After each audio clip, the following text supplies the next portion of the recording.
troisième séance concernant la matière PES. Donc dans cette troisième séance qui constitue donc la suite des séances passées. Donc dans cette séance, cette troisième séance, donc on va voir la suite c'est-à-dire de la deuxième séance. On s'est arrêté à la deuxième séance sur le rôle de l'accumulation du capital matériel dans le cadre de la théorie des théories de croissance. Dans cette séance, on va mettre l'accent sur donc d'abord l'approche classique concernant la croissance économique. On s'est arrêté au niveau de l'approche de Adam Smith et Ricardo. Donc pour les classiques, ils considèrent que en fait la dynamique économique ou bien la croissance économique, il est confronté à long terme à une situation c'est-à-dire de saturation. Et pour cela, ils établissent une analyse sur la base de la répartition c'est-à-dire la répartition du revenu sur les facteurs de production. Ils considèrent qu'en fait, l'accumulation du capital, c'est le déterminant de la croissance. Pour cela, Adam Smith et Ricardo considèrent que donc, le capital, c'est le déterminant, c'est lui qui, à travers sa rémunération, c'est-à-dire le profit, qui constitue comme un revenu résiduel, c'est-à-dire que le profit, il provient du résultat, c'est-à-dire du reste, une fois que, c'est-à-dire la rémunération du facteur travail et du facteur terre, et le reste ou bien le résidu constitue la rémunération des capitalistes. Dans cette analyse, donc ils vont procéder c'est-à-dire à évaluer l'évolution de la répartition entre les trois facteurs, c'est-à-dire le facteur capital, le facteur travail et le facteur terre. Pour les classiques, avec la croissance démographique, la dynamique du système est présentée comme suit. C'est-à-dire il présente comment l'évolution du système capitaliste compte tenu de cette nature de répartition. Donc l'accumulation du capital entraîne une augmentation de la demande de main-d'œuvre. Les salaires augmentent jusqu'à ce que l'ajustement se perd par la démographie. Ça veut dire quoi? Ça veut dire que lorsque les salaires vont augmenter du fait qu'il y a une augmentation de la demande de main-d'œuvre qui résulte de l'accumulation du capital, c'est-à-dire de l'investissement réalisé par les capitalistes, cette augmentation de salaire va générer une augmentation démographique, une croissance démographique. Cette croissance démographique, il va entraîner aussi une croissance de la demande en termes c'est-à-dire de biens de subsistance. Donc, avec du fait que les terres elles sont rares, les terres fertiles sont rares, on va assister c'est-à-dire à l'utilisation de plus en plus de terres moins fertiles, donc ce qui veut dire augmentation du coût de production des biens de subsistance. Cette augmentation du coût de production des biens de subsistance va générer indirectement l'augmentation de la rente au profit des propriétaires de terres. Cette augmentation de rente, elle va impacter de façon négative la rémunération des capitalistes, c'est-à-dire qu'en même temps, on va assister à l'augmentation du salaire, c'est-à-dire de la rémunération des salariés, des travailleurs sur la base c'est-à-dire des biens de subsistance, et rémunération c'est-à-dire augmentation de la rente et augmentation du salaire, ce qui va réduire, c'est-à-dire le profit. Et donc, de ce fait, on va assister à long terme à une baisse de l'investissement jusqu'à ce qu'on arrive à ce que les classiques appellent une cessation de l'investissement. Donc, l'arrêt de l'accumulation du capital réduit la croissance démographique. Donc, c'est à ce niveau que on va assister à la baisse de la croissance démographique. Et donc, la stabilisation de l'ensemble du système économique, c'est l'état stationnel. Donc, c'est comme ça que les classiques expliquent cette situation stationnaire. Maintenant, on va passer à la deuxième théorie de la croissance, c'est la théorie élaborée par les keynésiens ou bien les post-keynésiens, c'est ce qu'on appelle la croissance sur le fil du rasoir. Donc, cette théorie, elle a été développée dans le cadre des événements, c'est-à-dire dans le cadre du début du XXe siècle. Cette période-là, il est caractérisée par une instabilité, une dépression mondiale. Il est caractérisé aussi par, c'est-à-dire par les deux guerres, la première guerre et la deuxième guerre, et la dépression mondiale, c'est-à-dire la crise 29-32. Donc c'est une période d'instabilité majeure, c'est-à-dire qu'a connu l'économie mondiale. Et donc cette succession de ces crises a entamé une période d'instabilité économique et des conflits majeurs, imprégnant l'analyse économique contemporaine. Donc à la fin des années 30 et au cours des années 40, donc, plusieurs auteurs, essentiellement Domar et Harrod, donc des post-keynésiens, ont prolongé au long terme les analyses de Keynes en introduisant l'accumulation des facteurs capital et travail. Selon Keynes, le fonctionnement spontané des économies de marché débouche presque inévitablement sur le chômage. Vous savez, la théorie keynésienne qui parle de l'équilibre de sous-emploi. Donc, on est confronté toujours à un obstacle.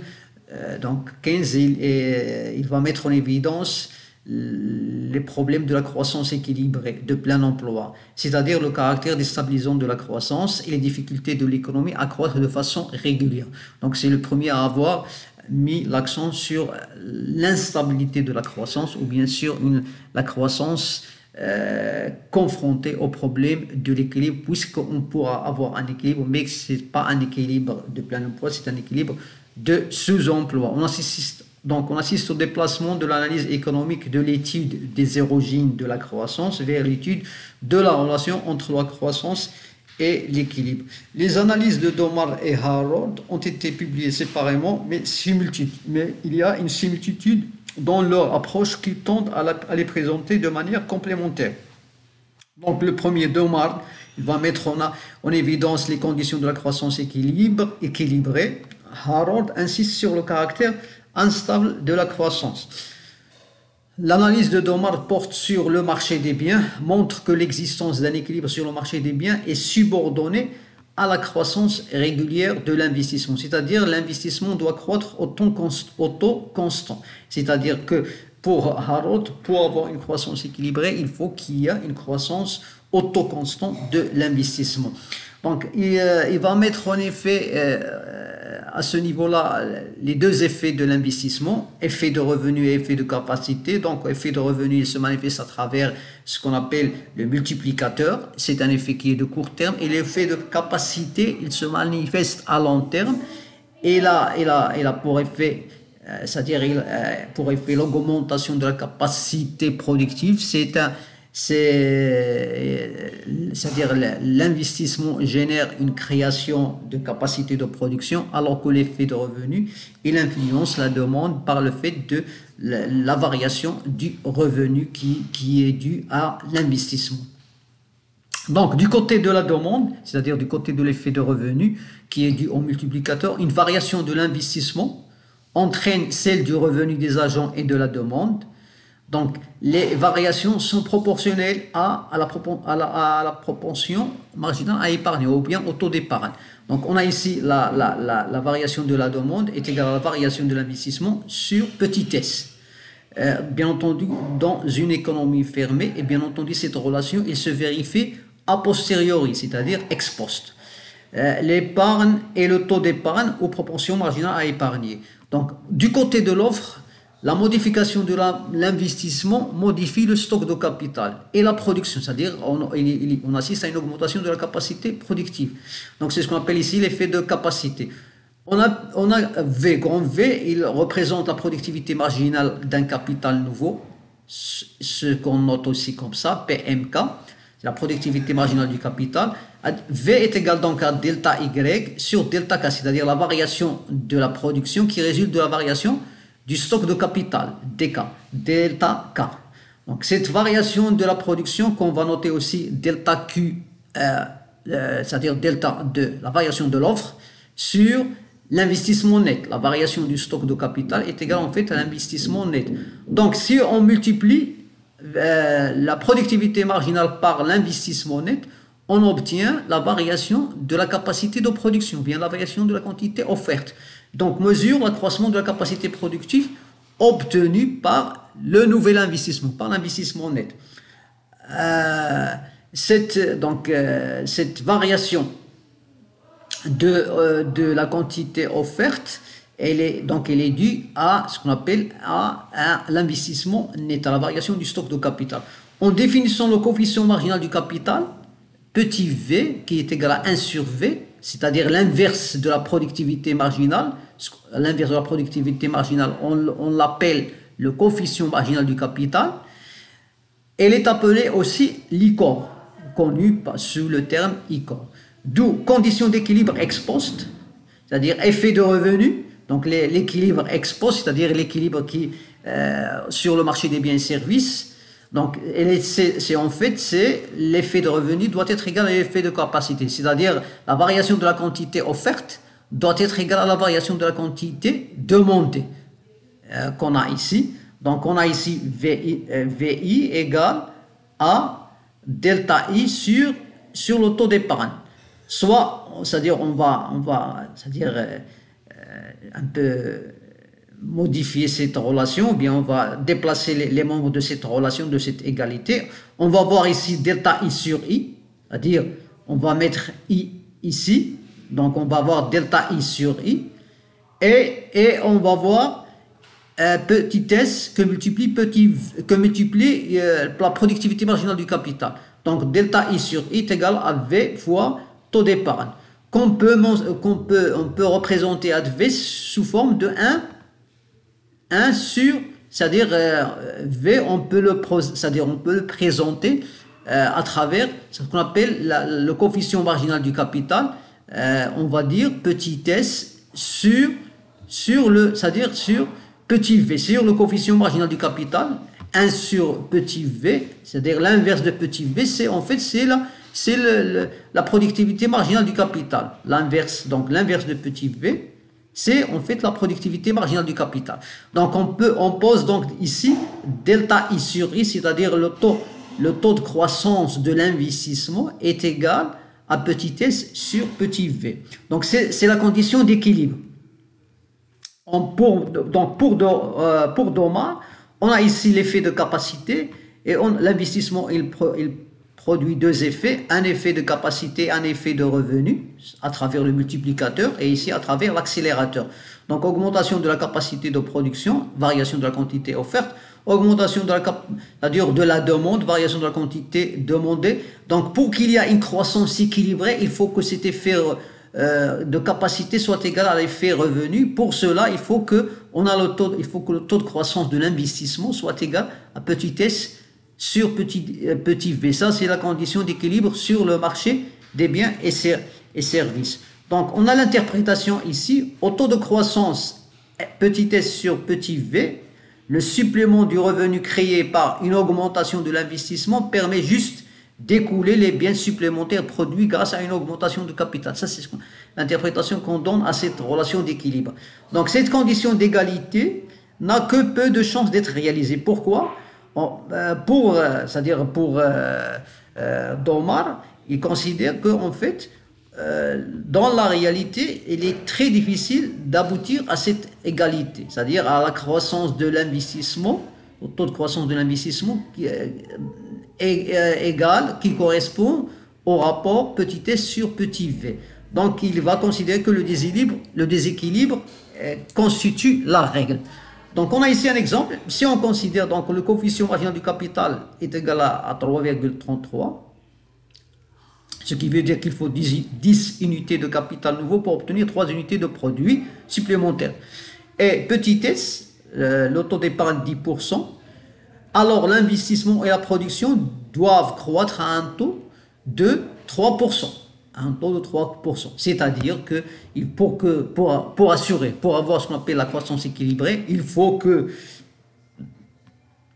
l'investissement et la production croît au taux de 3%. L'investissement et la production croît au taux de 3% pour avoir ce qu'on appelle une croissance équilibrée, c'est-à-dire pour que l'effet de revenu soit égal à l'effet de capacité. C'est-à-dire il faut que le taux de croissance de l'investissement soit égal à 3% et il faut aussi le taux de croissance de la production soit égal à 3%.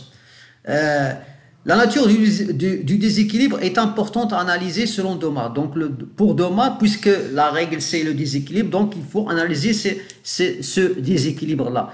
Pour Domar, il considère si l'effet revenu est supérieur à l'effet de capacité, le déséquilibre est de type inflationniste. Et inversement, si l'effet capacité est supérieur à l'effet du revenu, donc on aura un déséquilibre de type déflationniste.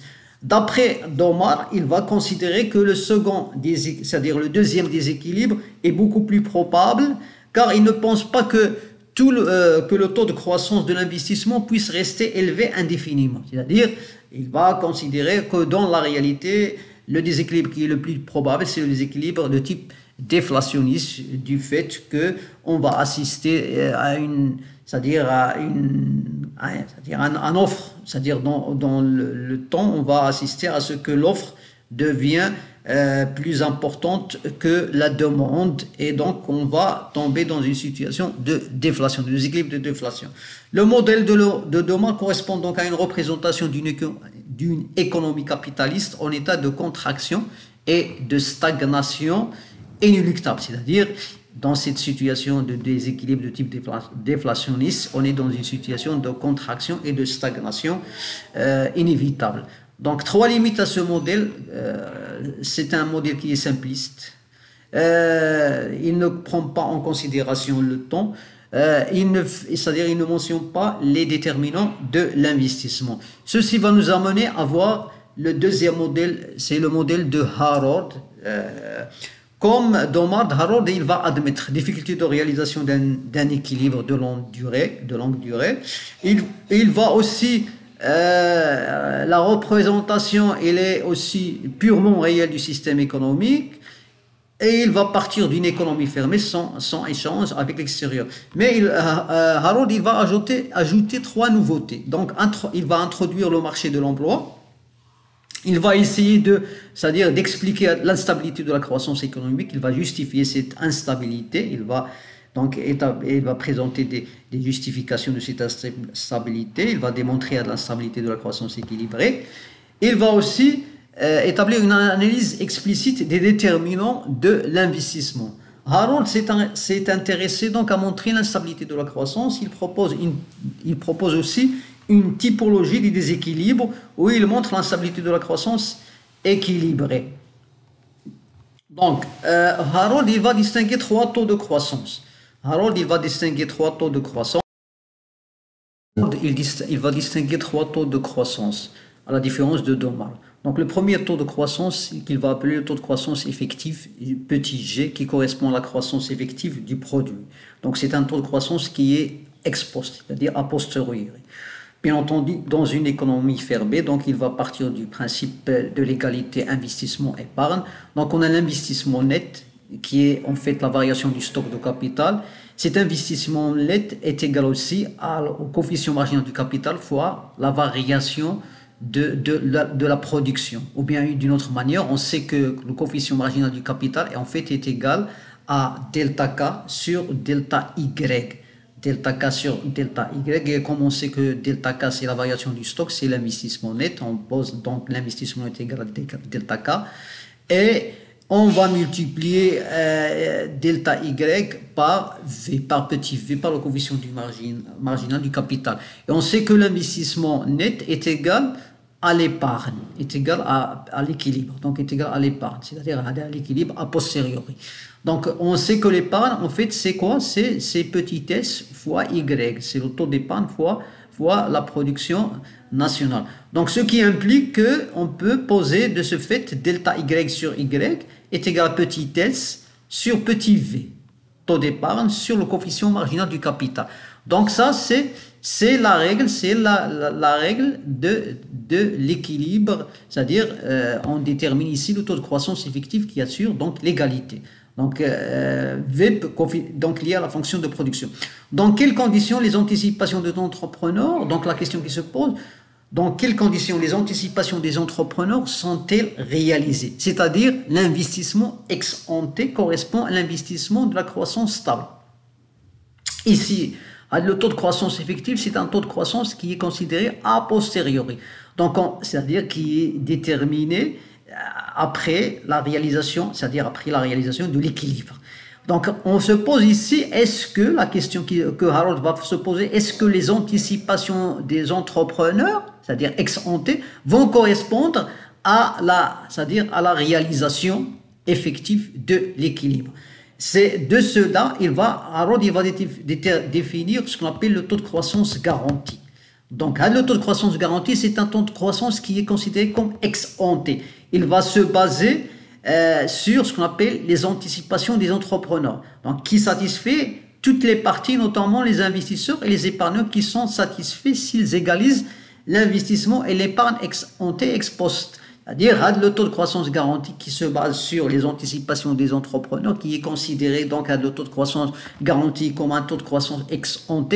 Harold il va se poser la question, c'est-à-dire il va essayer de déterminer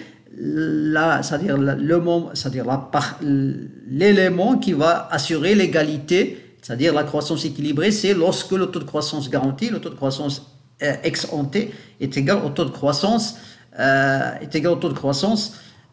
effectif, c'est-à-dire a posteriori. Donc le taux de croissance garanti, comment il est défini? Il s'exprime sur la base de l'égalité d'un investissement désiré et d'une épargne désirée. C'est-à-dire, en fait, un investissement désiré, c'est un investissement qui se base sur les anticipations des entrepreneurs.